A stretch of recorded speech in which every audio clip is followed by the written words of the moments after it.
Lucu tadi saya berdebat dengan, ya boleh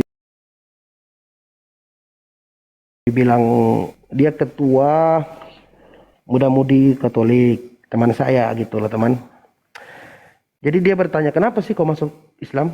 Emangnya Al-Quran itu bisa membuktikan bahwa dia benar? Oh jelas, saya bilang gitu. Jadi saya ajak dia, ayo, ayo kita buktikan kitab suci siapa, ya. Kitab suci siapa yang benar, Injil kah atau Al-Quran? Dia kan Katolik, jadi kita biasa bilang Injil teman-teman. Dia jawab, oh, oke katanya, ayo, ayo. Jadi saya ke rumah dia gitu, offline. Semoga dia naik sebentar ini. Ya, waalaikumsalam, saudaraku semua. Allahu Akbar. Terima kasih. Jadi saya jelaskan kepada dia, menurutmu, saya tanya dia, menurutmu kriteria kitab suci, ya dibilang kitab suci itu apa kriterianya atau syaratnya atau apa ya, bisa membuktikan bahwa otentiknya kitab itu disebut otentik atau tidak gitu, ya kan? Jadi saya minta dia, kita sepakat dulu, saya bilang, ayo kita sepakat dulu, ya kita sepakat dulu bagaimana caranya supaya kita diskusinya lancar. Saya bilang, kita sepakat dulu, apakah kita buktikan masing-masing kitab suci siapa yang masuk kriteria disebut kitab suci yang otentik gitu. Oke, mau dia. Jadi saya kasih kriteria dia pertama. Lucu ya. Gini teman-teman, ini dia kayaknya sebentar lagi dia naik ini, ada di, saya ada tunggu dia teman-teman ya.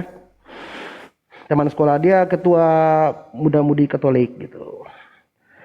Cukup ini tadi cukup lama debatnya. Jadi saya rasa dia mulai berpikir ya. Semoga aja dia dapat hidayah.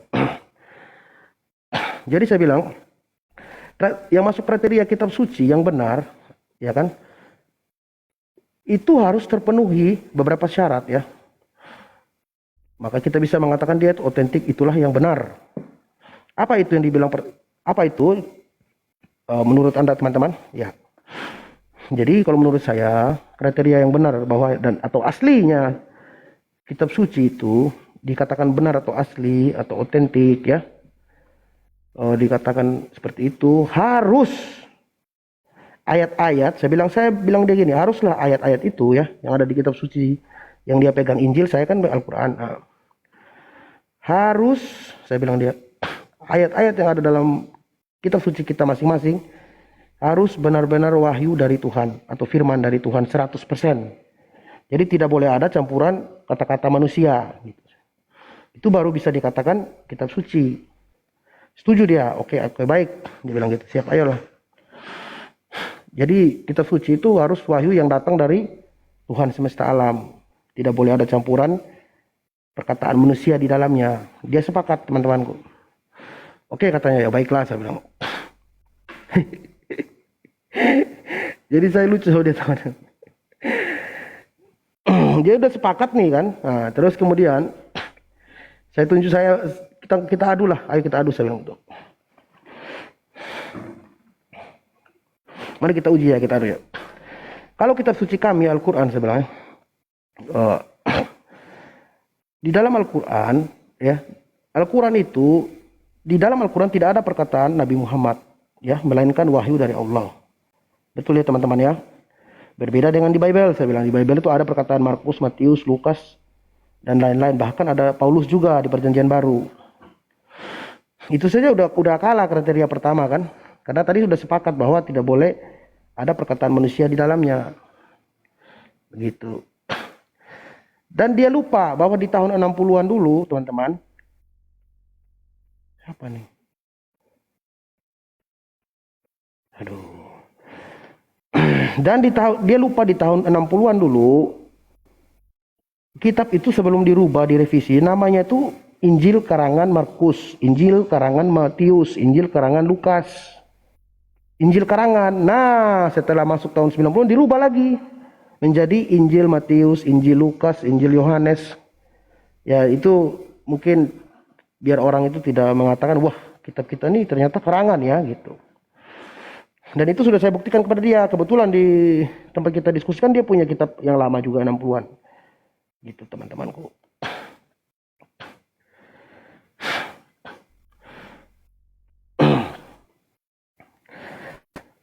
Jadi kalau dibilang Bible sama Al-Quran itu, Bible atau Injil itu sudah tidak masuk kriteria pertama, teman-teman. Karena di dalamnya ada perkataan manusia. Sedangkan di Al-Quran nggak ada perkataan manusia. Gitu. Kalau kita mau ngomong tentang Al-Quran, ya, yang saya tahu, yang saya pelajari, Al-Quran itu ya diwahyukan oleh Allah. Kemudian Nabi Muhammad mengatakan kepada Zaid bin Sabit ya untuk menulisnya. Bahkan sahabat Nabi ini menghafalnya. Gitu loh. Setelah mereka menulis Quran, mereka menulisnya kan di antara batu atau pelepah kurma ya, atau tulang-tulang dulu. Tapi uniknya di Al-Quran, teman-teman, Nabi Muhammad bertemu langsung dengan para sahabat yang menulis, yaitu Zaid bin Sabit. Tidak seperti Bible, Yesus tidak pernah ketemu dengan Markus, Matius, kenal pun tidak. Apalagi si Paulus, nggak kenal, teman-teman. Tuh, jadi kriteria-kriteria kitab suci itu tidak masuk di Bible. Makanya saya bilang, teman-teman, ini kalau bersandar ya kepada Bible, kasihan, teman-teman. Kita kalau mau berdiskusi itu, kita apa yang diadu coba? Berdasarkan apa? Tentu Bible kan? Dia Bible, kitab suci, dia anggap kitab suci. Kami pasti Al-Quran kalau Islam. Nah, Al-Quran ini kami otentik. Otentik 100% wahyu Allah. Tidak ada perkataan Nabi Muhammad. Mau buktinya? Ada di surat An-Najm. Surat 53 ayat 3 dan 4 ya. Kalau nggak salah, nanti saya buka, coba ya. Ini jadi benar-benar Al-Quran itu murni ya, teman-teman ya. Nih. Al-Quran itu murni, kawan-kawanku.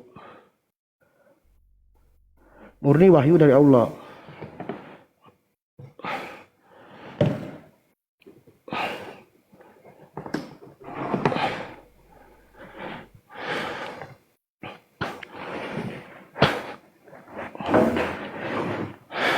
Murni wahyu di surat An-Najm, sabar ya. An-Najm surat ke-53, betul ya. Ini teman-teman. Surat 53 teman-temanku. Nah, ini. Nah, di sini di ayat ketiga dan keempat, nih. Ini bukti loh bahwa Al-Quran itu bukan perkataan Nabi Muhammad ya, melainkan wahyu dari Allah. Nih. Mawayantiku anil hawa in huwa illah wahyu yuwa. Ya kan? Tuh. Bisa dibacakan teman-teman ya. Dan tidaklah yang diucapkan itu Al-Quran menurut keinginannya. Ya, bukan menurut keinginan Nabi Muhammad ya. In huwa illah wahyu yuwa. Tidak lain Al-Quran itu adalah wahyu yang diwahyukan kepadanya. Berarti Al-Quran ini adalah wahyu murni 100% dari perkataan Allah atau wahyu dari Allah Subhanahu wa taala. Itu kawan-kawan. Di situ kita udah menang kriterianya ya. Sedangkan kalau di Bible teman-teman, sedot lagi naik ini. Kalau di Bible itu, ini dia udah datang nih teman-teman. Ya, malam. Ntar. Siapa dong? Selamat malam Bang Al, gitu. Adab itu loh. Nih, kalau Bible teman-teman ya. Nih, saya buka ya teman-teman ya. Kriterianya udah tidak masuk. Kalau Bible, kita masuk aja dari perjanjian baru ya. Ini perkataan manusia teman-teman. Tuh. Yesus dan Yohanes Pembaptis tuh. Ini cerita nih. Nah, perkataan Yesus itu ya ini, nanti yang ini merah tuh. Sedangkan kalau di Al-Quran tuh tidak ada satupun perkataan manusia, melainkan wahyu yang diwahyukan kepada Nabi Muhammad. Kemudian ditulis oleh Zaid bin Sabit dan beliau bertemu langsung dengan Nabi Muhammad. Gitu. Jadi sah ya. Sah ya teman-teman ya. Kita berpijak atau kita punya landasan Al-Quran itu benar-benar wahyu dari Allah. Itu dulu. Kalau Al-Qurannya sudah sah, mantap. Berarti kita tidak salah jalan. Sama kayak kita membangun rumah. Kalau kita membangun rumah di tanah yang berbatu, tiang fondasinya bagus, terus tiangnya dari beton, mau angin, mau hujan, ya, angin puting beliung nggak bakal hancur rumah itu, karena dia berdiri kokoh. Tapi kalau teman-teman ini kan berdiri buat rumah di atas pasir, ibarat itu teman-teman. Jadi kalau ada ada angin itu langsung rubuh rumahnya. Contoh, buktinya begini. Kalau kita ditanyakan ya,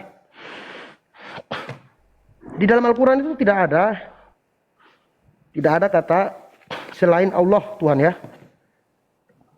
Allah itu, Tuhan itu esa. Tuhan itu satu. Terbukti di surat Al-Ikhlas ya. Qul huwallahu ahad. Katakan ya Muhammad, Tuhan itu satu. Ya kan? Kita nggak akan mungkin berbeda. Kemudian di Al-Quran juga jelas yang mengatakan Tuhan itu satu ya. Ya. Jadi kita tidak asal-asal ngomong kalau di Al-Quran mah itu jelas. Al-Ikhlas sudah jelas. Kemudian innani anallah la ilaha illa ana fa'budni wa aqmis sholata li zikri. Sesungguhnya aku Tuhan, Allah. Tiada Tuhan selain aku, tiada Tuhan kecuali aku. Tuh. Masih ada berapa Tuhan di situ teman-teman? Satu kan? Masih satu. Betul kan? Tetap Allah satu ya. Kemudian kita masuk lagi satu teman yang membuktikan bahwa Al-Quran itu konsisten, tetap satu Allah Tuhannya. Tadi sudah ya Al-Ikhlas ya, qul huwallahu ahad. Katakan ya Muhammad, Tuhan itu satu. Ya, tetap satu. Innani anallah la ilaha illa ana fa'budni wa aqmis sholata li zikri. Sesungguhnya aku Tuhan Allah. Tidak ada Tuhan kecuali aku. Satu masih. Betul. Satu lagi. Allahu la ilaha ya. Allahu la ilaha illa wal hayyul qayyum. Betul? Masih berapa Tuhan di situ? Satu. Tiada Tuhan selain Allah. Ya. Sesungguhnya aku adalah Tuhan yang maha hidup, yang selalu mengurus ya. Jadi Tuhan itu maha hidup kalau di kita ya, tidak pernah mati gitu. Karena Allahu la ilaha wal hayyul qayyum itu jelas surat ayat kursi ya teman-teman ya. Tuh keren. Jadi Tuhan kita tetap satu. Di dalam Al-Quran itu tidak ada kontradiksi ya. Gitu. Tapi kalau teman-teman kita Kristen, Kami. Oh, oke. Itu terlalu jauh ilmunya, saudaraku. Oke. Terlalu jauh. Oke, saudaraku, silakan. Kan kita belum selesai tadi kan. Sekarang kamu mau gimana? Lanjut yang itu. Kau bilang tadi Al-Quran itu 100% firman Allah, betul? Yes, ada ayatnya. Mau buktikan? Mau saya buktikan? Iya, tapi itu kan pasti ada karangan manusianya juga yang Tidak ngomong. Pasti ada, penulisnya juga. Bang. Kami Al-Quran itu tidak ada perkataan Nabi Muhammad. Oke, aku tes ya. Nih, tunggu. Pakai data. Saya kasih tunjuk kamu biar kamu tidak bilang Iya. tes. Ini loh datanya. Nih. Sebentar. Nih, temanku ya, biar Anda tuh tidak salah paham ya. Begini kalau di Islam, Bang. Islam itu jelas. Nih,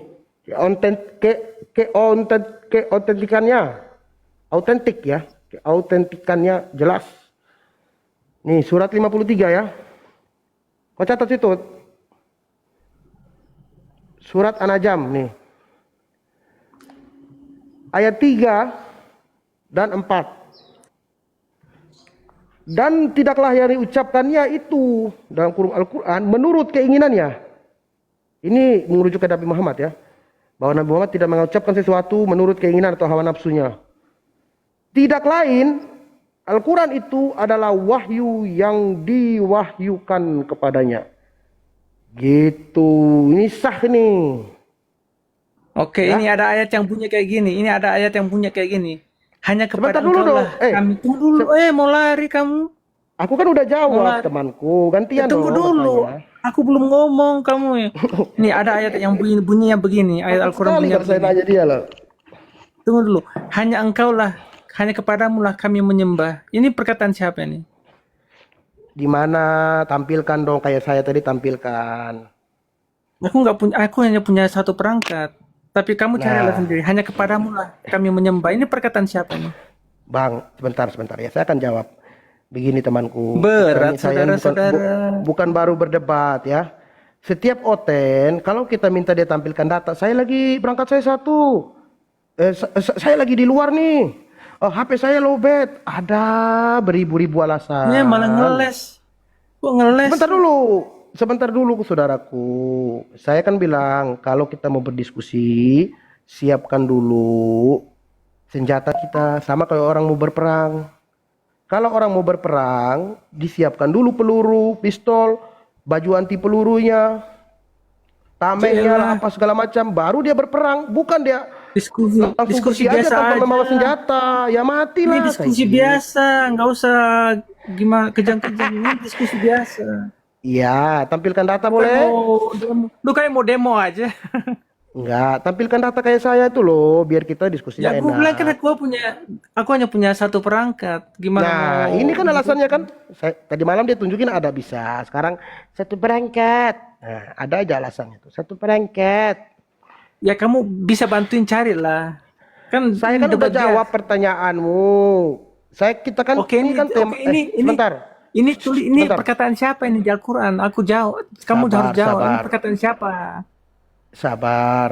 Ini tema saya kan. Tema kita ini kan tentang keautentikan kitab suci. Mana Ya kitab suci yang masuk kamu bilang tadi Al-Quran itu kriteria 100% kitab firman suci. Allah. Iya. Kamu bilang 100% firman Allah. Sebentar. Sekarang saya uji kamu nggak Apakah bisa jawab. iya, sabar. Sabar. Kenapa nafsu sekali loh? Sabar. Saya lagi ngomong sebentar. Sabar. Apakah kitab sucimu bisa, apakah kitabmu bisa dikatakan Injilmu bisa dikatakan kitab suci? Kok nanya balik sih? Tunggu, saya tanya dulu. Kau jawab dulu. Apakah kitabmu bisa dikategorikan kitab suci? Ya iyalah. Oke, baik. Ini ya, dengar ya. Jadi sebelum berdebat ini kita sepakat dulu, oke? Kita frame dulu satu kata sepakat tentang kriteria kitab suci itu. Ya, nanti saya sodorkan kau 5 kriterianya biar kau paham Kok tentang kitab kamu yang suci yang benar. menentukan? Ya Enak banget sabar, kamu yang itu kan menentukan dari saya, kriteria. itu kan dari saya. Nanti dari Anda boleh berbeda. Ini kan dari saya dulu ya, saya prolog dulu ya, baru kita selesai ya. Saya kan sodorkan kepada Anda nanti 5 kriteria kitab suci yang benar. Apabila ini terpenuhi, maka dipastikan itulah yang autentik. Itulah yang benar. Aduh. Apa itu? Pasti kau akan bertanya kepada saya, apa itu? Ya, jadi saya akan berkata kepadamu ya. Yang pertama, kitab suci itu, teman saudaraku, ya, akan dikatakan benar atau asli atau autentik apabila ayat-ayatnya, firman-firmannya 100% datangnya dari Tuhan, dari wahyu Oke, Allah sekarang Subhanahu wa taala. boleh Sabar, nggak? tunggu, saya lagi Aku prolog ini, tes. sabar. Jangan dipotong dulu, nanti baru kau jawab. Saya selesai ya.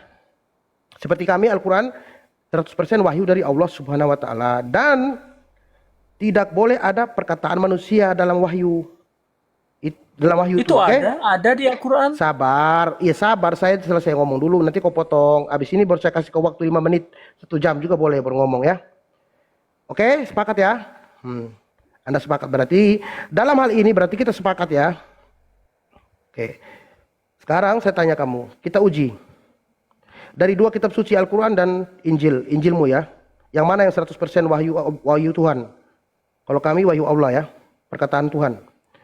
Coba buka kitab sucimu. Sudah nyata-nyata tertulis di situ ya. Injil karangan Matius, Injil karangan Lukas, Injil karangan Markus. Nah, mereka ini orang yang tidak pernah bertemu dengan Yesus, tahu? Karena kitab Muhammad suci yang pernah bertemu dengan Yesus. sabar, jangan dipotong dulu. Karena di tahun 60-an dulu, ya, kitab yang tahun 60-an dulu tuh bukan langsung Injil Markus, dia ada tulis Injil karangan Markus, Injil karangan Yohanes. Kau tanya saya pendetamu atau pastormu, tahun 60-an betulkah Injil itu disebut Injil karangan? Kau tanya nanti ya. Sabar, jangan dipotong dulu. Nanti saya kasih ke waktu ngomong, temanku bergantian. Gitu. Jadi dulu tuh masih ada istilah karangan, tapi sudah dibuang karena mereka khawatir ketahuan kekurangannya kata karangan itu. Oh, ternyata kitabku karangan, ya takutnya begitu kan, makanya dibuang istilah karangan itu, teman-teman. Tapi kalau Al-Qur'an ya, di Al-Qur'an tidak ada perkataan Nabi Muhammad satu ayat pun di Al-Qur'an. Makanya Al-Qur'an itu, Pak, dulu waktu pembukuan Ada. pertama, sebentar, Ada sabar, nanti perkataan kau Muhammad. potong. Sabar, saya lagi prolog loh. Nanti selesai saya ngomong, baru saya kasih kau 10 menit ngomong gitu gantian. Kau dengar aja dulu, simak dulu. Catat, simak sambil catat biar kau pintar ya. Al-Quran itu tidak ada perkataan Nabi ya, selain tidak ada satupun ayat perkataan Nabi Muhammad.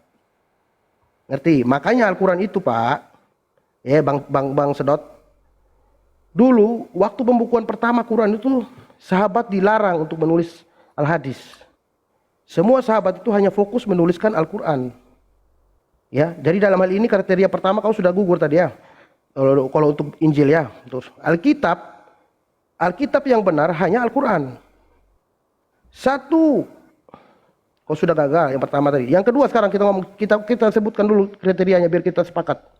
Ciri kitab suci yang benar itu, saudaraku, ya, sejatinya kitab suci itu ditulis pada zaman ketika wahyu itu turun. Misalnya Al-Quran, saya kasih contoh kau, pada zaman ketika Al-Quran atau kitab itu sedang turun ya. Saya kasih contoh kau.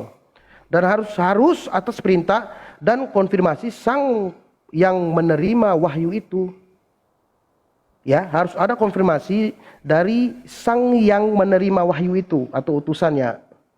Begitu. Kapan ditulis Al-Quran? Ditulis ketika Nabi Muhammad masih hidup, saudaraku. Ketika wahyu sedang turun. Ya. Sedangkan Injil yang kau pegang itu, teman saudaraku, saya pelajari, ya, ditulis pada tahun 70-an. 70 tahun setelah Nabi Isa atau kau punya Yesus itu terangkat ke langit. 70 tahun itu baru ditulis Injil itu. Jadi tidak ada di dunia ya. Yesus sudah tidak ada lagi di dunia. Bagaimana seorang penulis wahyu bisa mengkonfirmasi kepada sang penulis? Hah? Sang penerima wahyu itu yang menulis itu nggak bisa jumpa, tidak ketemu gitu kan? Berarti dipastikan itu karangan. Betul-betul karangan karena dia tidak bertemu langsung dengan Yesus. Itu saya ngomong asal memang betul bukti itu. Karena ditulisnya Injil itu pada tahun 70-an, saudaraku. Tetapi kalau kau berbicara tentang kami punya Al-Quran ya, saya kasih tahu kau ya. Al-Quran itu ada namanya Zaid bin Zabit. Penulis Al-Quran itu jumpa langsung dengan Nabi. Ya. Nabi minta tuliskan dulu. Setelah Nabi dapat wahyu, ya, Nabi Muhammad suruh mereka catat. Ya, dulu kan belum ada buku, belum ada kertas. Jadi catatnya itu di pelepah kurma lah ya, tulang-tulang dan di batu juga ya. Kemudian ya, setelah ditulis, habis ditulis gitu ya, saudaraku ya. Kata Nabi kepada mereka, Nabi Muhammad mengatakan kepada mereka, coba bacakan apa yang kamu tulis. Lalu dikonfirmasi dengan bacaan Nabi. Oh, misalkan cocok, di checklist, oke cocok, udah benar. Habis itu yang istimewanya dihafalkan, saudaraku. Dihafalkan, setelah itu dihafalkan oleh sahabatnya. Jadi tidak ada kebohongan, tidak ada manipulasi, tidak ada korupsi di situ. Itu baru namanya Al-Quran. Itu ya, tidak ada manipulasi, tidak ada korupsi. Itu Al-Quran kata Nabi. Dan Nabi Muhammad masih ada, bisa konfirmasi langsung dengan sang penulis yaitu Zaid bin Sabit. Begitu. Sedangkan Injil tadi saya katakan, Matius, Markus, Lukas itu tidak diketahui siapa mereka itu. Mereka tidak bertemu langsung dengan Yesus kok. Bahkan Paulus pun tidak pernah bertemu dengan Yesus. Surat Paulus Galatia, ya, kau punya surat Efesus, itu tidak ada ketemu tuh. Korintus, itu surat-surat Paulus untuk orang jemaat di Korintus. Tidak pernah Yesus bertemu langsung dengan, secara fisik bertemu langsung dengan Yesus, nggak ada. Begitu saudaraku, itu kriteria saya ya. Kemudian supaya kau paham ya, kriteria yang betul itu ya. Kalau memang sang penulis yang tadi tulis itu, kitab suci itu, secara moral, tahu nggak? Secara moral ngerti nggak? Secara moral itu haruslah orang-orang yang jujur, orang-orang yang terpercaya, dan dipastikan penulis Quran orang yang jujur. Zaid bin Sabit itu orang jujur. Kenapa harus jujur? Ya, agar tidak terjadi manipulasi atau mengurangi ayat atau mengorupsi ayat gitu loh. Itu. Makanya mereka konfirmasi lagi ke Nabi Muhammad. Nanti Nabi Muhammad mendengarkan baru, oh betul, baru baru ditulis, baru itu validasinya dari Nabi Muhammad langsung, sang pemberi wahyu, sang yang menerima wahyu menyuruh kepada yang menulisnya. Itu baru kitab suci. Keren Al-Quran itu, saudaraku. Saya kasih tahu Anda ya. Pada saat Nabi Muhammad masih hidup, selalu dikonfirmasi bacaannya. Tapi penulis Injil dipastikan berdusta. Saya yakin berdusta. Kenapa saya berani mengatakan demikian? Karena banyak sekali kontradiksi, saudaraku, dalam Bible Anda. Nanti saya tunjukkan, saya buktikan omongan saya biar Anda tuh saya tidak memframing ya. Biar ya, saudaraku ini dia tahu. Saya yakin itu banyak berdusta. Paulus saja, contoh Markus, Matius, Lukas, Yohanes, mereka tuh saling tindih menindih, tahu. Yohanes bilang begini, Markus bilang begini, Yohanes, Lukas bilang begini. Jadi tidak sinkron gitu istilahnya. Kalau kami dan yang harus kau tahu bahwa kitab suci itu yang asli itu harus berdasarkan bahasa aslinya atau original teksnya. Al-Quran itu betul-betul bahasa asli. Al-Quran itu datang dan turun menggunakan bahasa Arab.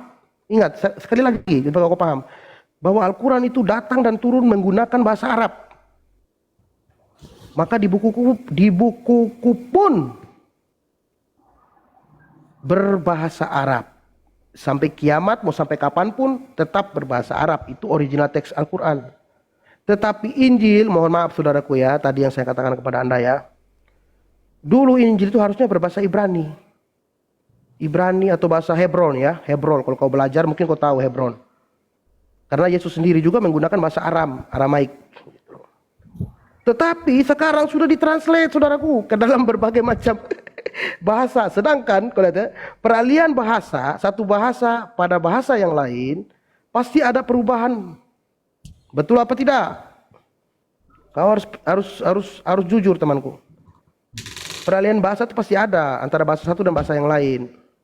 Begitu. Nah, kriteria berikutnya, yang terakhir ini, biar kau tahu. Kitab suci yang benar itu, saudaraku, adalah kitab suci.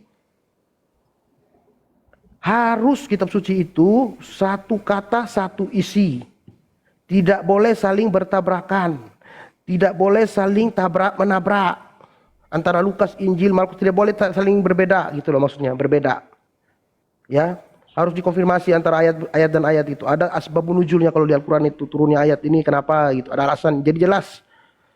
Tidak boleh saling kontradiksi. Nah, ini kau garis bawah ini, kau catat ini. Tidak boleh saling kontradiksi. Ya, saudaraku ya. Antara satu ayat dengan ayat yang lain. Maka Quran itu bisa dibuktikan. Kalau kami tidak ada kontradiksi, makanya Al-Quran itu bisa dibuktikan, saudaraku. Tidak ada yang bertabrakan ayatnya. Tapi kalau kita baca Injilnya teman saya ini, Yohanes mengatakan, Yohanes 5:37, Bapa yang mengutus aku, dialah yang bersaksi tentang aku, suaranya tidak bisa kau dengar, rupanya tidak bisa kau lihat. Nah, Lukas mengatakan berbeda teman-teman. Lukas 3 ayat 22. Maka terbukalah langit. Sewaktu Yesus dibaptis di sungai Yordan. Turunlah Roh Kudus berupa burung merpati. Lalu langit terbuka dan terdengarlah suara dari langit. Inilah anak yang kukasihi. Kepadanya lah aku berkenan. Itu suara siapa? Kucluk atau Bang Juma? Sedangkan Yohanes bilang suaranya tidak bisa kau dengar. Nah, ini sudah terjadi kontradiksi, saudara. Masih banyak, nanti saya sebutkan lagi. Ya, saya kasih tahu ayatnya aja ya biar nanti teman-teman di bawah juga bisa tulis ya. Di sini kita tidak saling ini, teman-teman, kita hanya saling menukar, saling belajar, sama-sama belajar dengan teman saya ini. Gitu, banyak yang kontradiksi ya di Bible itu ya. Banyak yang tabrak-menabrak antara satu ayat dan ayat yang lain, terutama yang berkaitan dengan konsep ketuhanan. Saya kasih kau catat. Kau catat ini siapa? Sedot, jangan kau diam aja. Bah, panjang sekali. Aku udah ketiduran ini, udah ngantuk. Biar selesai tuh. Nanti kau boleh ngomong sepanjang lebar juga. Jadi, terutama ya yang berkaitan dengan konsep ketuhanan. Konsep ketuhanan di Injil itu, saudaraku, bertabrakan antara Markus ini ya. Markus 12, 28 sampai 29 ya. Yesus berkata, hukum yang terutama ialah, dengarlah hai orang Israel, Tuhan Allah kita, Tuhan itu satu. Tuhan itu esa. Ya, nyata-nyata Yesus mengajarkan Tuhan itu satu. Tapi dalam Injil dan kitabnya Filipi ini surat Paulus ya. Perjanjian baru boleh Filipi. Pasal 2 ayat 11, kau tulis itu. Kau tulis biar kau tahu. Saya ini sudah belajar saudaraku, makanya saya mualaf ya. Kisah para Rasul, Filipi 2 ayat 11, kau catat tadi, sudah. Kemudian di Kisah para Rasul 2 ayat 36 mengatakan Yesus adalah Tuhan. Loh, tadi Yesus mengajarkan inilah hukum yang terutama, hai orang Israel, Tuhan Allah kita, Tuhan itu Esa. Nah, datang di Filipi Yesus yang jadi Tuhan. Coba. Bagaimana tuh? Nah, gitu ya. Terus Kisah para Rasul ya, KPR 2 ayat 36. Yesus juga dikatakan Tuhan. Kontradiksi. Bagaimana seorang umat akan mengikuti? Bagaimana kau bisa mengikuti kitab yang seperti itu, saudaraku? Sebuah ayat yang kontradiksi, yang mana yang mau diikuti? Coba. Yang mana yang mau diikuti? Maka dipastikan itu, saudaraku, tidak autentik. Kalau Al-Quran di ayat manapun kita bicara tentang konsep ketuhanan tetap sama. Saya kasih kau bukti, surat Al-Ikhlas tadi saya sudah mengatakan sebelum kau naik ya. Semoga kau udah nyimak. Kami di Al-Quran tidak ada yang kontradiksi. Kul huwallahu ahad. Katakan ya Muhammad, Allah itu satu. Ya, satu ya. Kau lihat kami tidak ada sama sekali perbedaan. Boleh berbeda redaksinya boleh, asal satu substansinya. Ya, satu tujuan. Maksudnya boleh berbeda arah, beda jalannya, beda kata-katanya, tetapi satu substansinya satu. Gitu saudaraku. Redaksinya boleh berbeda-beda. Satu substansi, biar kau paham. Nah, tadi sudah Al-Ikhlas ya ayat 1 ya. Catat dong. Terus Innani anallah la ilaha illa ana fa'budni wa aqmis sholata lizikri. Sesungguhnya aku adalah Tuhan Allah, tidak ada Tuhan kecuali aku. Berapa Tuhan di situ saudara? Satu. Masih satu ya. Nah, satu lagi nih saya kasih tahu kau supaya kau tahu bahwa kami itu konsisten kalau Al-Quran itu. Allahu la ilaha illa huwal hayyul qayyum. Itu ayat kursi yang pertama, ayat pertama. Redaksinya boleh berbeda-beda. Ingat sekali lagi, redaksinya boleh berbeda, tetapi satu substansinya. Tetap satu. Itu membuktikan bahwa Al-Quran itu adalah kitab suci yang benar. Subhanallah, Allahu Akbar, Allahu Akbar, Allahu Akbar. Silakan. Giliranmu sekarang, saudaraku. Panjang banget. Iya, sekalian ini kan edukasi buat kamu, biar kau tidak memegang kitab suci yang salah. Karena dalam orang beriman itu saudara harus berakal dulu baru beriman. Jangan kau beriman dulu baru berakal. Karena Yesus sendiri pernah pertanyaanku tadi. Sebentar, Yesus sendiri pernah berkata, kalau hidup keagamaanmu tidak lebih benar dari orang Farisi dan ahli-ahli Taurat, sesungguhnya kamu tidak akan masuk dalam kerajaan surga. Jadi Yesus di situ perintahkan kamu orang Kristen untuk belajar. Harus lebih baik daripada ahli Taurat dan orang Farisi. Makanya kau baca Biblemu saudaraku. Banyak perkataan Yesus yang kamu tidak indahkan, kamu tidak lakukan, kamu tidak laksanakan. Kalian itu hanya hidup dengan kemauan sendiri. Coba kau renungkan apa yang saya ngomong. Kenapa? Karena saya dulu pernah seperti engkau. Saya dulu dari kamu juga, dari kau juga saya, seperti kau dulu. Jadi saya kamu tahu belum persis. Pernah dapat mujizat, makanya kamu pindah agama. Astagfirullahaladzim, mujizat lagi. Kau tahu nggak mujizat itu? Apa definisi mujizat? Oke, saya ikutin kau. Apa mujizat? Apa definisi mujizat? Kayak Nabi Musa terbelah laut. Itu mujizat menurut kamu ya? Ya iyalah, jangan dikurang-kurangi, tambah-tambahi artinya. Iya, betul ya. Iya, saya akui itu kalian mujizat. Kan dulu di kitab kalian kan nggak ada mujizatnya, makanya kalian mau ganti definisi. Sabar. Sudah ya, itu betul mujizat. Saya sepakat dengan Anda, saya setuju, betul itu. Nabi Muhammad membelah laut dengan tongkatnya. Terus Nabi Isa menghidupkan orang mati. Ya, di Quran kami ya, Nabi Isa menghidupkan orang mati. Itu juga mujizat namanya. Supaya kau tahu itu mujizat untuk kaum tertentu dan pada zaman itu. mujizat Nabi Muhammad itu lebih sempurna. Kenapa saya demikian? Setelah saya mempelajari Al-Quran, ternyata mujizat Nabi Muhammad itu adalah, mau tahu? Apa? Mujizat Nabi Muhammad itu adalah beliau datang untuk menyempurnakan akhlak, menyempurnakan adab. Astagfirullahaladzim, itu bukan mujizat, woi. Sabar. Belum selesai ngomong kok.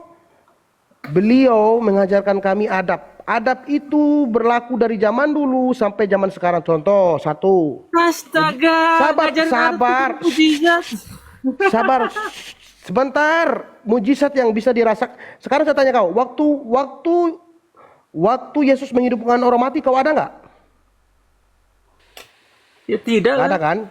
Nah, waktu Nabi Musa membelah laut, ada fungsinya buat kamu nggak? Ya ada lah. Apa manfaatnya buat kau? Manfaatnya supaya saya tahu Tuhan itu Maha Kuasa. Kau hanya tahu saja, tetapi kalau mujizat yang saya maksudkan dalam Al-Quran itu, dia akan terus menerus. Karena makanya Nabi Muhammad itu benar-benar adalah pembawa rahmat.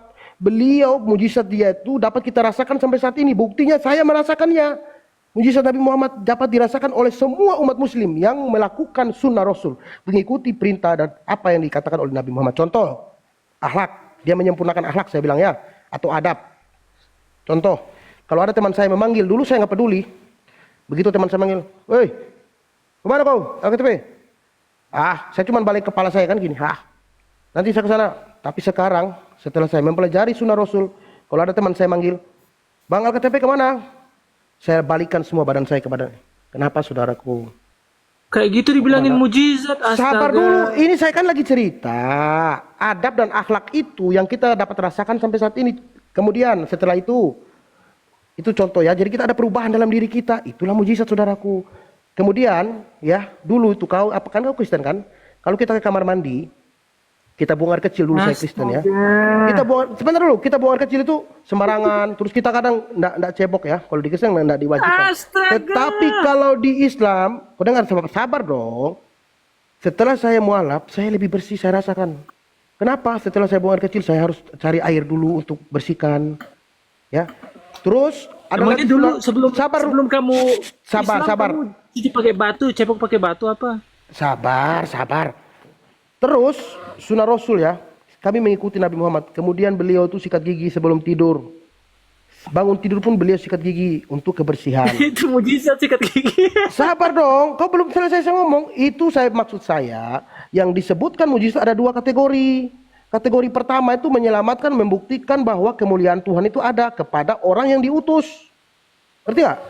Contoh, Yesus menghidupkan Lazarus. Enggak, biar kau paham artinya yang namanya mujizat ada dua kategori. Udah, kamu balik ke Kristen sekarang. Kamu balik ke Kristen, kamu semakin aneh. Sabar. Waktu Yesus menghidupkan Lazarus, dia berdoa juga kepada Tuhan. Itu mujizat yang disebut mujizat pertama itu. Kategori mujizat pertama itu untuk membuktikan kemuliaan Tuhan kepada umat yang diutus, tempat dia diutus, kaumnya. Misalnya Yesus kan diutus ya, Matius 15:24. Yesus diutus hanya kepada domba-domba yang hilang dari Bani Israel, kan? Nah, untuk membuktikan orang Israel, dia berkata waktu dia menghidupkan Lazarus, "Ya Bapa, permuliakanlah anakmu, ya. Seperti anakmu memuliakan engkau. Oleh karena aku tahu engkau selalu mendengarkan doaku, ya, perkataanku, permintaanku. Oleh karena banyak orang yang di sini, permuliakanlah anakmu agar mereka tahu benar-benar bahwa engkaulah yang telah mengutus aku." Itu tujuan mujizatnya, ada tujuannya. Jangan kau salah.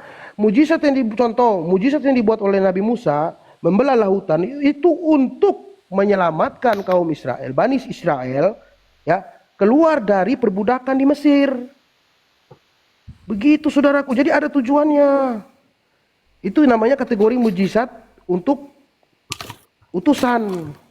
Sedangkan yang saya sebutkan tadi mujizat yang di Nabi Muhammad, ya, itu kategorinya berbeda konsepnya. Nah, kalau kau mau seperti itu ada. Pertama, saya kasih tunjuk kau. Kalau kau mau kategori yang sama seperti nabi-nabi terdahulu ya, Nabi Muhammad, supaya kau tahu, yang membuktikan bahwa dia itu adalah membawa sebuah mujizat adalah Al-Quran. Satu. Kenapa Al-Quran saya mengatakan demikian? Saya kasih tahu kau, saudaraku ya. Kalau saya jadi Nabi Muhammad, seandainya, buat apa saya tulis di Al-Quran itu Siti Maryam? Mending saya tulis nama ibu saya Aminah. Saya besarkan nama ibu saya. Terus ngapain di Al-Quran itu saya suruh sahabat saya menulis tentang Nabi Isa, Nabi Musa? Ngapain? Mendingan namanya saya muliakan. Nah, itu membuktikan bahwa Nabi Muhammad mengatakan apa yang betul-betul wahyu yang dia dengarkan. Tidaklah perkataannya menurut kehendaknya sendiri, melainkan apa yang diwahyukan kepadanya. Makanya tadi ada ayatnya saya tunjukkan kepadamu, mabayantiku anil hawa in huwa illah wahyu yuwa. Jadi tidaklah yang dikatakan oleh Nabi Muhammad menurut kehendaknya sendiri, melainkan apa yang diwahyukan kepadanya. Jadi beliau mengatakan sesuatu menurut apa yang didengarnya, yang diwahyukan kepadanya. Begitu saudara, itu yang namanya mujizat. Makanya Al-Quran ini disebut mujizat. Kenapa? Karena Al-Quran itu tidak ada satu kata pun yang tertulis atau ayat pun di situ yang menurut perkataan Nabi Muhammad sendiri. Tidak. Oh, Wahyu. itu salah. Murni Itu dari salah. Allah. Saya mau buktikan. Itu salah, saya mau Ya, buktikan. sebentar. Supaya kau tahu bahwa Gantian dong, mujizat. kau bicara terus dari tadi. Kau bicara terus Iya. dari tadi, gantian dong. Saya Saya mau bantah buktikan itu juga. tadi, perkataanmu barusan. Kan kau bilang mujizat Nabi Muhammad. Biarkan Mau saya tahu nggak? bantah. Mau tahu nggak? Bukan, saya mau bantah tadi itu yang kamu bilang tidak satu pun perkataan manusia. Satu lagi, terakhir. Waktu Yesus lahir, dengar. Waktu Yesus lahir, orang Majus 3 orang menyembah dia, betul? Tapi Betul. mujizat Nabi Muhammad waktu dia lahir, keagungan dia, mulianya dia, bahwa dialah nabi terakhir ya, yang diturunkan, Dia buta huruf. yang diutus oleh Allah, membuktikan bahwa waktu beliau lahir, ya, di Persia itu ada satu kerajaan ya. 4 teras kerajaan itu runtuh. Pur. Lah dongeng itu. Bahkan api, dengarin dulu, bahkan api yang orang Majus itu tadi yang menyembah Yesus itu api. Mereka kan penyembah api kan, penyembah berhala. Api orang Majus itu pun padam. Hah? Mujizat Nabi Muhammad waktu lahir itu, ha? Itu baru lahir loh, begitu dahsyat. Begitu nanti. Saya nih mau mualaf Bang Al-KTP, kau bilang gitu. Nih. Bismillahirrahmanirrahim ya. Ini kau baca buku Itu Sirah bukan Nabawiyah, kitab saudaraku. suci. Sabar dong, saya Itu belum selesai karangan ngomong. manusia, itu karangan manusia. Karangan Sebentar, manusia. kalau sabar. Kalau kami di Islam ada namanya asbabul urut, ya dia tuh ada periwayatnya, ya. Jadi tidak sembarangan saya percaya kalau saya tidak membaca dari mana buku ini, oleh sejarah hidup Nabi Muhammad. Saya sendiri ini baca belum selesai itu, ada batasnya nih. Ya. Karangan manusia itu. Sebelum selesai saya baca pun, belum selesai saya sudah mualaf, kau tahu. Karena dalam buku ini begitu besarnya Nabi Muhammad itu, akhlaknya ya begitu mulia, budak-budak diselamatkan, beliau dilempari batu waktu dia hijrah. Dia pernah hijrah ke kota Taif kan. Kota Taif itu kebetulan dekat dengan Mekah. Beliau hijrah ke sana. Kemudian beliau bertemu dengan 3 petinggi Taif itu ya. Beliau minta izin kalau beliau tuh mau Al-KTP. Sabar. Al-KTP. Ini perkataan siapa? Ini perkataan siapa? Bun-bun lah orang Yahudi yang sembunyi di belakangku. Sabar saudara. Itu hadis itu ada asbabul urut. Kau dengar? Al-Quran ini, kau jangan dengerin Edis, makanya dengerin. Edis itu tuh tidak mengerti apa-apa, itu penyesat dia. Kau dengar nih. Al-Quran itu ada asbabul nuzul, turunnya ayat tersebut. Sedangkan kalau hadis ya, itu ada asbabul urut. Mengapa hadis itu ditulis begitu loh? Kalau contoh Al-Quran ada asbabul nuzulnya. Contoh, zaman dulu waktu Nabi Muhammad sedang sujud berdoa, waktu selesai berdoa, datanglah orang Yahudi, orang kafir Quraisy 3 orang, mereka petinggi Quraisy berkata kepada Nabi, "Hai Muhammad, agar kami tidak memusuhi engkau," dalam buku ini saya baca ya, "agar kami tidak memusuhi engkau, kami minta 1 hari kau menyembah Tuhan kami. 1 hari, dan 1 hari berikutnya kami akan menyembah Tuhanmu." Lalu apa kata Nabi Muhammad? "Tidak, Tuhan kamu itu yang kamu sembah adalah makhluk, buatan manusia. Kamu juga makhluk. Sedangkan Allah yang saya sembah itu bukanlah makhluk seperti kita." Kenapa dia ada tangannya? Sabar dulu, sabar. Kau nih dipotong. Kenapa dia ada tangannya? Sabar supaya kau paham bahwa Kenapa ini ada kakinya? asbab nuzulnya. Sebentar, sedikit lagi sedikit. Iya, makhluk kan ada Kemudian kakinya, ada tangannya. iya, sebentar kau potong saudaraku. Habis itu Nabi Muhammad bilang gini. Dengar ya. Habis itu orang Quraisy itu berkata lagi sama Nabi Muhammad, kalau begitu begini, hai Muhammad. Kalau begitu kau sembah Tuhan kami satu hari, dia bilang ya. Nanti kami sembah Allahmu, Tuhanmu 1 tahun. Maka turunlah ayat yang disebut ayatnya apa?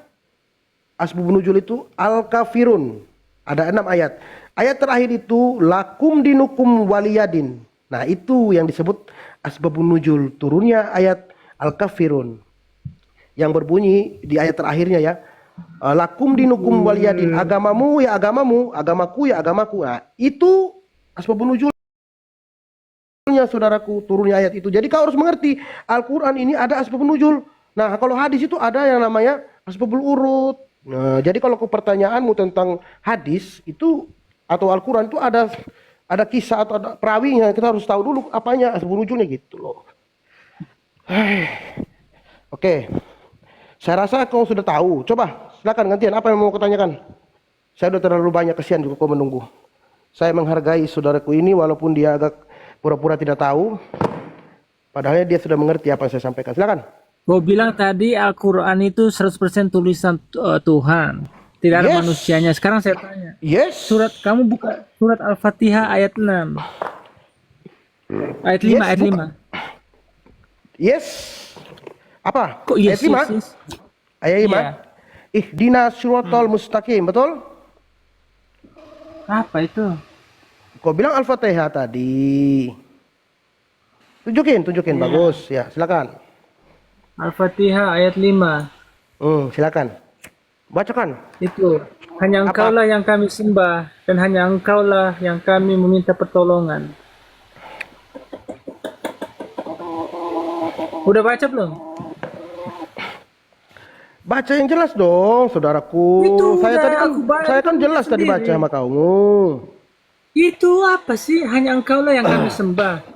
Dan hanya kepada engkaulah kami meminta pertolongan. Ya. Ini perkataan siapa ini? Sudah dibilang Al-Fatihah itu adalah wahyu dari Allah. Berat saudara-saudara. Loh. Ini perkataan siapa? Hanya engkaulah yang kami sembah dan hanya kepada engkaulah yang kami meminta Iya. pertolongan. Jadi pertanyaanmu apa? Ini perkataan siapa? Muhammad atau Allah? Pertanyaanmu apa di situ? Aku Perkataan udah siapa? tanya. Ini perkataan siapa? Itu wahyu dari Allah, pembukaan. Oh, ini wahyu dari Allah. Itu perkataan siapa? Itu perkataan Allah. Ini perkataan Tuhan atau perkataan manusia ini? Hanya engkaulah yang kami sembah dan hanya kepada engkaulah yang kami meminta pertolongan. Iya, itu supaya cara kami berdoa kepada Allah. Begitu. Bohong kamu. Kok Kamu bohong bilang ini sih kalau 100% buatan Tuhan. makanya ada dengerin tulisan dari manusia. dengerin dari baca dari atas dong biar kau paham. Maksud dari Nggak usah Al-Fatihah itu apa? kemana-mana. Iya, baca dari atas biar kau paham itu maksudnya Ini apa. perkataan siapa? Perkataan Tuhan atau manusia? Baca dari atas biar kau paham. Jangan langsung ke ayat 5 itu Hanya nggak bisa engkau yang coba-coba. kami sembah. Dan hanya kepada Iya. engkau yang kami meminta pertolongan. Terus di bawahnya Masa apa? Tuhan, kalau ini Sebentar. perkataan Tuhan, masa Tuhan minta kepada Tuhan? Astagfirullahaladzim. Kau udah paham apa yang saya katakan saudaraku. Baca dari atas biar kau paham. Terus, silakan. Ini perkataan Silakan. siapa? Sudah saya katakan apa yang tertulis dalam Al-Quran itu adalah wahyu dari Allah. Tidak ada satu ayat perkataan Nabi Muhammad. Selesai jawaban saya? Sudah ya? Masa dia bilang hanya engkau Sudah lah ya? yang kami sembah, dia menyembah siapa? Ya, itu Allah kamu menyembah tidak siapa? paham itu. Dengerin. Di Kamu Al-Quran nggak itu paham, saudaraku. Sabar, sebentar dulu biar kau tahu. Bahwa terjemahan itu yang kau baca itu bukanlah Quran.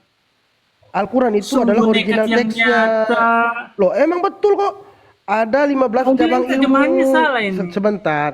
Saya tidak mengatakan salah. Saya katakan kepadamu terjemahan itu untuk membantu. Hanya untuk membantu, bukan berarti itu Al-Qurannya. Al-Quran itu adalah ayat suci yang original teksnya. Arabnya itu Ini nih yang Arab ayat nih. dari Ini yang Allah. Arab.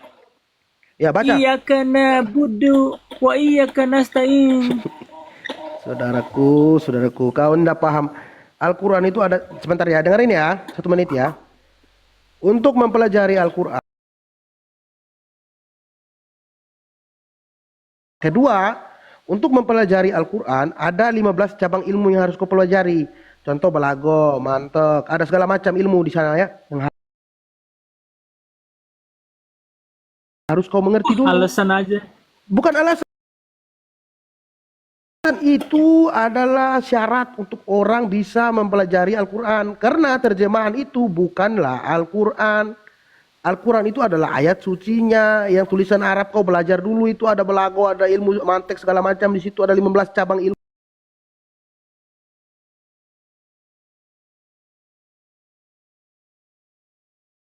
Yang mengatakan Yesus itu adalah Tuhan. Ada yang mengatakan Tuhan itu ada 3. Bapa, Putra, Roh Kudus. Ada yang mengatakan Bapa bukan anak, anak bukan Bapa, Roh Kudus bukan anak. Yohanes begini. Beda-beda. Kalau Al-Quran tidak bisa, saudaraku. Al-Quran itu ada 15 cabang ilmu. Bahkan orang Islam sendiri tidak berani sembarangan mengartikan atau mengerti, memahami. Harus ada gurunya. Apalagi saya yang baru mualaf. Ya, saya yakin, cukup saya meyakini bahwa Al-Quran itu adalah mujizat dari Allah kepada Nabi Muhammad yang diturunkan langsung kepada Allah. Terbukti waktu Nabi Muhammad ya menyampaikan ayat itu ditulis oleh Zaid bin Sabit, dihafalkan oleh sahabat-sahabatnya. Itu adalah bukti divalidasi langsung oleh Nabi Muhammad bertemu. Orang yang menerima wahyu dengan orang yang menulisnya bertemu langsung. Berbeda dengan kitabmu. Matius, Markus, Lukas, Yohanes itu tidak pernah ketemu Yesus. Itu aja kau belum jawab dengan saya. Apalagi si Paulus tidak pernah ketemu Yesus. Bagaimana kau bisa mengatakan kitab kau itu adalah kitab suci?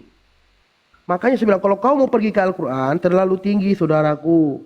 Ya, saya sendiri juga tidak berani karena orang Islam sendiri pun tidak sembarangan mengartikan Al-Quran tanpa dia pelajari dulu, harus ada gurunya, ustadz, ulama dan lain sebagainya yang mengerti.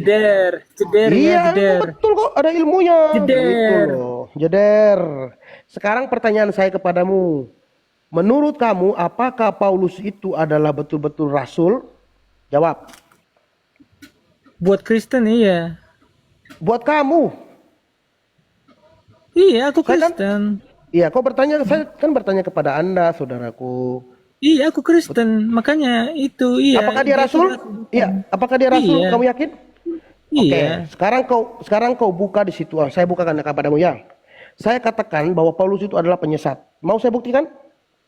Nggak boleh ngomong gitu. Loh, saya buktikan. Saya nggak ngomong, tapi saya buktikan kepadamu apa yang saya sampaikan itu betul. Ya, aku nggak pernah loh ngomongin. Aku nggak pernah ngomongin Nabi kamu penyesat loh. Kok kamu ngomong tidak? gitu? Ini saya katakan berdasarkan dalil, saudaraku, bukan mulut saya. Sebentar, makanya kau dengerin dulu. Tidak ada dalil yang ngomong gitu. Nih, ya ini saya buktikan. Kok takut sekali loh. Sebentar. Nggak boleh menista loh.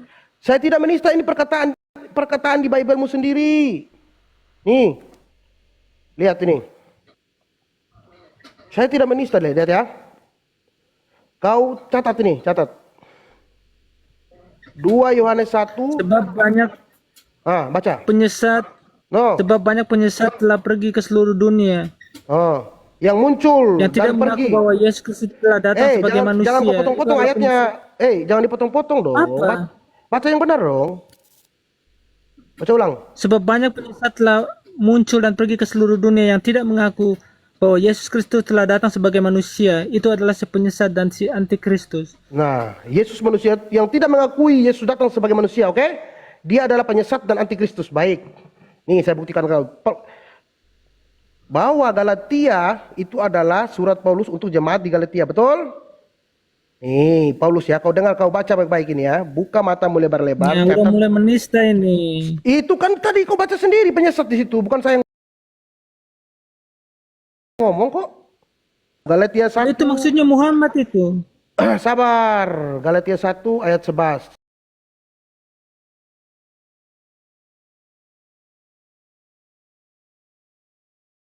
Nah, ini baca. Bagaimana Paulus menjadi rasul? Nih. Galatia 1 ayat 11. Baca saudara. Sebab aku menegaskan kepadamu, aku Paulus ya, saudara-saudaraku di Galatia, bahwa Injil yang kuberitakan itu bukanlah Injil manusia. Jeder. Di ayat berikutnya yang 12, karena aku bukan menerimanya dari manusia. Berarti dia mengatakan Yesus bukan manusia tuh ya. Dan bukan manusia yang mengajarkannya kepadaku. Apa yang Tetapi kamu kejar di ayat aku itu? menerimanya oleh pernyataan Yesus Kristus. Anda pahami nggak kata-kata saya, saudaraku? Di sini Paulus mengatakan dia menerima Injil. Aku ya dengar ya. Paulus menerima Injil bukan dari manusia, betul? Betul? Jangan ambil Betul. ayat di luar konteks. Ini loh ayatnya, kau baca deh, kau baca. Baca. Jangan, kamu bilang tadi kamu telah Kamu yang menista baca, bahwa kamu yang baca, rasul kami kamu yang bisa. iya, makanya kau yang baca, saudaraku, jangan saya. Silakan. Baca. Iya, saya udah baca. Saya nggak nangkep maksud kamu. Kenapa kau takut baca ini ya? Bagaimana Paulus menjadi rasul? Silakan baca. Tadi kan kau katakan Paulus itu Apa sih? rasul. Baca dulu dong ayat. Kenapa kau takut baca nih, saudara? Ini kitabmu loh, Bible-mu loh. Baca. Sebab aku menegaskan kepadamu saudara-saudaraku bahwa Injil yang kuberitakan itu bukanlah Injil manusia. Karena aku bukan menerimanya dari manusia dan bukan manusia yang mengajarkan kepadaku, tetapi aku menerimanya oleh pernyataan Yesus Kristus. Nah, berarti dia Terus bukan menerima apa? dari manusia. Sabar. Dia mengatakan dia menerima bukan manusia dari manusia ya. Oke, baca nih. Baca. Apa sih yang kamu kejar ayat itu? Ini Sebab loh. banyak penyesat. Apa? Sebab Baca. banyak penyesat telah datang dan muncul pergi ke seluruh dunia yang tidak mengaku bahwa Yesus Kristus telah datang sebagai manusia. Ia adalah penyesat dan antikristus. Tuh. Penyesat itu Sebab tidak banyak mengaku. penyesat. Iya, tidak mengaku Tunggu, bahwa sabar. sebab banyak penyesat pergi ke seluruh dunia. Iya, Banyak itu betul. lebih dari satu orang. Iya betul. Ke Salah seluruh satunya dunia. Iya, salah satunya Ke Paulus. seluruh dunia mana? Emangnya Paulus keliling dunia? Sabar dong, saya jelaskan dulu. Salah satunya Paulus yang pergi pertama di Antioquia, Kristen awal-awal itu di Antioquia. Kamu jangan menista. Itu namanya Saya tidak menista kamu. loh, ini ayatmu saudaraku. Sebab banyak penyesat. Iya. Yang kau dengar, ini poin dari ayat ini ya. Poin yang kita lihat bukan banyaknya nih. Poin penyesat itu adalah ya. Siapa penyesat itu adalah Kamu harus ambil semua ayat. Enak aja kamu. Enak aja sabar. kamu pilih-pilih kata-kata yang cocok dengan kamu. Sabar, penyesat itu adalah dia yang tidak mengaku. Tuh, kayak kau kan kau tidak mengaku Yesus adalah manusia. Kau bilang tuh Yesus adalah Tuhan, betul? Yesus itu manusia. Apa sih kamu? Jadi bukan Tuhan, bukan Tuhan.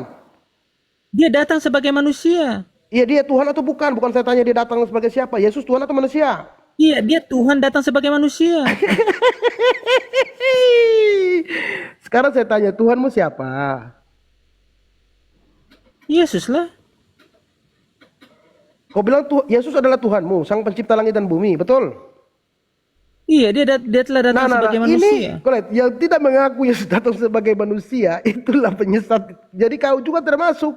Makanya di ayat ini dia bilang, sebab banyak penyesat itu telah muncul dan pergi ke seluruh dunia. Termaksud setelah Kristen pertama di Antioquia, ya di Kisah Para Rasul ya. Pertama mulai Kristen disebut, didirikan oleh Paulus.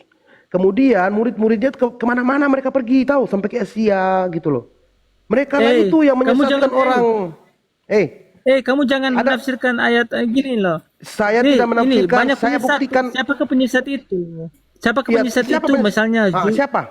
Oke, siapa? misalnya Menurut ayat ini? Juma Ardiansa, Zakir Naik, Alktp, Sabar. Inspirasi Kehidupan. Itulah penyesat-penyesat itu. Sabar saudaraku, dengerin. Menurutmu, kamu kan orang Indonesia. Ini kan sudah diterjemahkan bahasa Indonesia. Ini mudah dimengerti. Jadi ya, kalau menurut saya ya, perkataan ini jelas ya, sangat jelas. Sebab banyak penyesat telah muncul, datang dan muncul ya. Telah muncul dan pergi ke seluruh dunia yang tidak mengaku bahwa Yesus Kristus telah datang sebagai manusia. Itu adalah si penyesat. Ingat, garis bawah ini. yang tidak mengaku Yesus datang sebagai manusia. Nah, datang si Paulus, dia berkata di Galatia tuh. Makanya Paulus ini bertobat nanti, saya tunjukkan Gak kau usah ya. cocokologi kamu. Bukan cocokologi Gak usah ini. cocokologi. Sabar, kok cocokologi sih? Itu kan perkataan yang kau baca kan? Ini, sebab aku menegaskan kepadamu. Tuh. Saudara-saudaraku, Udah, bahwa kamu udah Injil menista yang ya. kuberitakan itu bukan menista, ini bacaan ini loh. Bukanlah Injil Kamu bilang manusia. Paulus penyesat. Nih. Kamu bilang Paulus penyesat, tapi Ini kamu gak kan- bisa tunjukkan ini- datanya. Ini datanya loh, ini. Nih, baca. Mana dibilang situ Paulus penyesat? Dia mengaku di sini Mana ayat dibilang ini Yesus Paulus tidak mengaku Yesus datang sebagai manusia, betul? Di mana Betul. di situ dibilang Paulus penyesat? Ini loh, dia Paulus nggak mengatakan keliling bahwa dunia. aku menerima, sabar, aku menerima Injil bukan dari manusia, ya. Bukan manusia tuh, karena aku bukan menerimanya dari manusia tuh. Berarti dia mengatakan Injil yang dia beritakan itu bukan dari Yesus, karena Yesus kan manusia kata kamu tadi. Nah, Betul? pasti kamu nih aneh sekali kamu. Yesus manusia atau bukan? Yesus Tuhan datang sebagai manusia. Yesus Tuhan datang sebagai manusia. Yesus Apa sih Tuhan atau kamu manusia. Pilihanmu begini saudaraku. Kalau saya ditanya Nabi Muhammad Nabi atau Tuhan, saya bilang Nabi. Nah sekarang saya tanya kau, apakah Yesus itu manusia atau Tuhan? Pilih salah satu. A, manusia. Apakah tunggu dulu. B, Tuhan. Tunggu dulu. Sabar. Alkitab. Apakah tunggu iya, dulu. iya. Apakah Yesus lahir tanpa ayah? Apakah Yesus lahir tanpa ayah? Kok lari ke situ pertanyaan? Yang saya tanya, contoh, kalau kau bertanya kepada saya, siapa Tuhanmu Alkitab? Saya pasti jawab, Allah Subhanahu Wa Taala, satu Tuhan saya. Ya, Kul huwallahu ahad. Aku tanya, apakah Katakan Yesus Muhammad Tuhan lahir satu. tanpa ayah? Sabar. Saya tanya Apakah sekarang. Yesus lahir tanpa ayah? Iya, itu tidak masalah. Itu kun fayakun, jadilah maka jadinya. Tidak masalah. Loh, Tuhan mau memang Kun Tuhan fayakun itu. enak aja. Loh, sekarang saya tanya kau, Zakaria itu saudaranya itu Elizabeth itu, saudaranya Maria itu, dia kan dia hamil di umur yang sudah tua, kemudian dia mandul, betul? Betul? Iya. Betul. Nah, apa bedanya dengan Bunda Maria? Sama dong. Itu juga mujizat, dia mandul. Bedanya dia punya Masa- bedanya Loh, dia sekarang punya saya tanya dia punya suami secara harafiah, dia punya suami. Aduh, sabar. Kau udah paham Rahimnya inilah. dibuka, bukan Sabar. bukan hamil secara mujizat. Rahimnya dibuka. Iya, Ngerti nggak kamu? begini saudaraku. Ya, Allah itu maha kuasa. Kalau kami di Islam itu mempercayai Allah itu maha besar. Subhanallah, maha suci engkau, maha tinggi. Segala-galanya Allah itu maha hidup. Ngerti nggak? Nah, makanya jika dia berfirman, dia mengatakan kun fayakun, jadilah maka jadilah. Contoh, ya. Oke, Allah kita tuh debat mengutus. di inspirasi kehidupan. Kita debat di inspirasi kehidupan ke? Sabar, saya tunjukin dulu kepadamu bahwa, dengerin, bahwa Elizabeth, saudara Maria, juga mengandung di masa tuanya. Dan dia mandul. Masuk akalmu nggak? Kalau orang mandul, umurnya sudah tua, dia bisa hamil. Tentu kau akan menjawab tidak masuk akal. Karena dia sudah mandul. Kemudian Elizabeth ini umurnya sudah tua. Tidak mungkin dia bisa hamil. Sama halnya dengan Bunda Maria. Waktu malaikat Gibril datang, Maria ketakutan. Jangan takut hai Maria. Engkau akan mengandung seorang anak dari Roh Kudus. Hendaklah aku beri nama dia Yesus. Sama. Bagaimana mungkin kata Maria, saya tidak pernah disentuh oleh laki-laki. Tuh. Iya, Maria juga Zakaria itu istrinya udah pernah disentuh kan sama suaminya. Iya, tapi bukan itu problemnya saudaraku. Yang problemnya itu dia mandul. Sebentar, kalau perempuan mandul itu walaupun dipakai terus sama suaminya bisa hamil nggak? Bisa hamil nggak? Nggak bisa. Nah, Tapi kan dibuka rahimnya. Astagfirullahaladzim. Kau nggak paham maksudnya saya ini saudaraku. Bukan poinnya, bukan di situ. Poinnya itu bahwa sesuatu yang dikehendaki oleh Allah, jika dia berkehendak, pasti itu terjadi. Dia cukup mengatakan kun fayakun, jadilah maka jadilah. Tidak ada yang mustahil bagi Allah. Bagi Tuhan semesta alam nggak ada yang mustahil. Itu yang kau harus pahami. Ngerti nggak? Tidak ada yang mustahil. Mustahil nggak kalau Contoh, Tuhan mau jadi manusia? Kalau Tuhan mau datang sabar. sebagai manusia, mustahil nggak? Ya, nggak mungkin kalau bagi saya mah. Nah, Loh. nggak konsisten kamu. Sekarang begini, pantas nggak kau pergi di sekolah tidak pakai baju?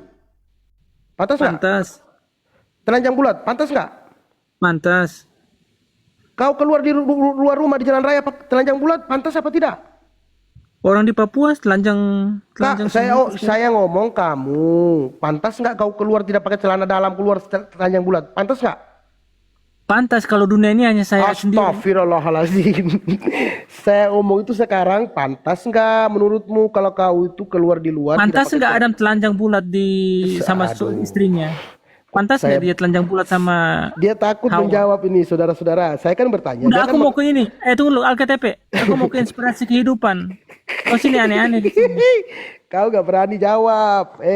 Kamu kita Tidak. debat di itu kan Sabar. inspirasi Iya, kehidupan. nanti kita ke sana, Kau dengar? Saya katakan padamu, dengerin ya.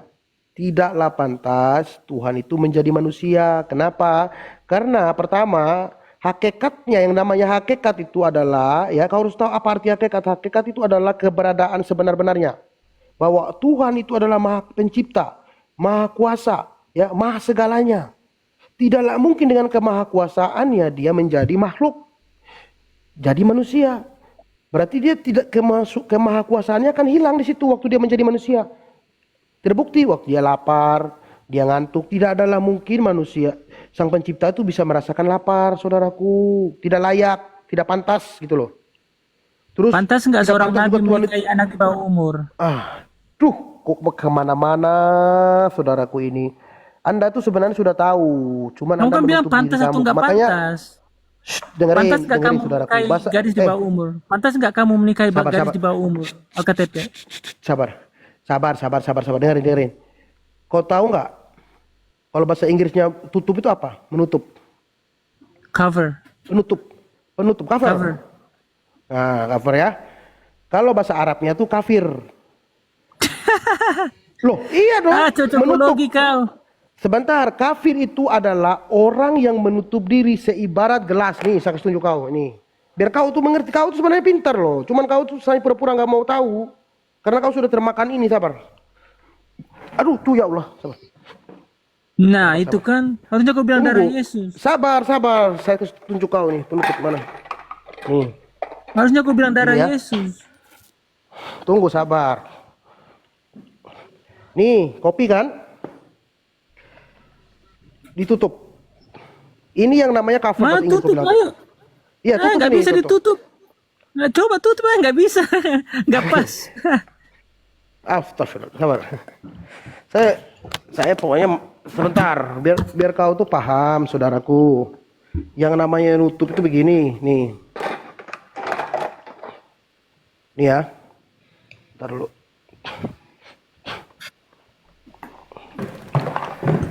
Nih, saya tutup ya. Ini kopi saya tutup. Tadi saya tanya kau bahasa Inggrisnya apa? Kau bilang cover. Nah, kalau bahasa Arabnya tuh tutup begini nih. Tutup ini namanya kafir. Bahasa Arabnya. Kafir. Analogi Makanya, macam apa lagi? sabar. Konotasinya kafir ya, definisi kafir itu bukan kasar, bukan bahasa yang kasar loh. Kafir itu artinya orang yang menutup diri, siapapun dia, mau Islam, mau Kristen, mau Hindu, mau Buddha. Kafir itu berlaku kepada setiap orang yang menutup diri. Ngerti gak? Kau menutup diri dari kebenaran. Jadi, waktu kau menutup diri kau begini, dengar ya. Nah, nanti ada orang yang kasih tahu kau, contoh saya nih, saya masukin kau ke otakmu ya, saya kasih tahu terus pengetahuan. Saya kasih tahu lagi bahwa Tuhan itu, Yesus itu bukan Tuhan, gini-gini. Kau tidak akan dengar, air itu tidak akan masuk ke dalam karena kau menutup dirimu. Jadi percuma saya ngomong sama kau, saudaraku, karena kau menutup dirimu, itu loh maksudnya. Saya juga punya analogi. Jadi kalau orang mau menerima, mau belajar, harusnya dia itu buang dulu doktrin dan dogma dalam dirimu. Doktrin dari kecil yang mengatakan bahwa Yesus adalah Tuhan, Sang Pencipta langit dan bumi, kau buang dulu, simpan di rumah. Kau kunci dia, bila perlu kau ke WC, ya kau buang di dalam WC itu. Itu doktrin dan dogma dari gereja Ayo Bapak-bapak kita ini. debat di Sempat. roomnya inspirasi. Ayo kita debat Iya, di roomnya sabar. inspirasi. Sabar sedikit lagi. Kau ini Setelah aneh-aneh itu kau ini. Analogimu aneh-aneh. aneh-aneh. Loh, Saya juga punya saya analogi nih. saya jelaskan kepadamu biar kau paham bahwa Yesus itu adalah manusia biasa. Ngerti? Sama Masa seperti manusia bisa lahir tanpa sperma? Astagfirullah. Sekarang saya tanya kau, saudaranya Maria itu Elizabeth, ya? Elizabeth Tetap harus ada itu, sperma. Tetap harus ada sperma. Harus ada tapi kan sperma dia dari mandul. suaminya. Dia mandul. Baru dia udah umurnya udah tua. Iya. Tapi kan terbuka rahimnya. Tidak Makanya bisa dong suaminya seorang harus yang mandul itu bisa menghasilkan anak. Biarpun suaminya minum obat kuat, mau apapun suaminya lakukan, kalau namanya dia sudah mandul, tidak akan bisa punya anak. Mustahil dia punya anak. Tetapi karena yang berkehendak itu adalah Sang Pencipta, ya, yang mampu, yang menghidupkan orang, makanya Allah berfirman atau Tuhan berfirman, kun fayakun, jadilah, maka jadilah. Makanya si Zakaria itu, Elizabeth itu hamil, itu suatu mujizat. Jadi tidak ada yang mustahil bagi Tuhan. Begitu, sederhana kok. Mau dia punya bapak kek atau dia tidak punya ibu kek, yang namanya kalau kehendak Tuhan ya apapun terjadi. Gitu.